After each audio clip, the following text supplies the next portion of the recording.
পান খাওয়ার চুন তৈরির ইতিহাস অত্যন্ত প্রাচীন। গ্রামীণ গৃহস্থ বাড়িতে পানের স্বাদ বাড়াতে এই চুন অত্যন্ত গুরুত্বপূর্ণ ভূমিকা রাখে। আদি যুগ থেকে নদী নালা খালবিল থেকে সংগ্রহ করা হয় ঝিনুক এবং শামুক। ভালো করে ধুইয়ে তারপরে বড় তাফালে পোড়ানো হয় 20 থেকে 30 মিনিট পর্যন্ত। পোড়ানোর শেষে সেইগুলাকে গুঁড়ি করে দেওয়া হয় ব্লেন্ডারে মিনিমাম 30 থেকে 40 মিনিট পর্যন্ত ব্লেন্ডার করা হয়।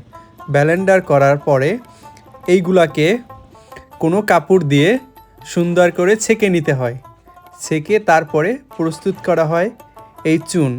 তারপরে এই চুনগুলোকে নিয়ে যায় স্থানীয় হাটে বিক্রি করার জন্য।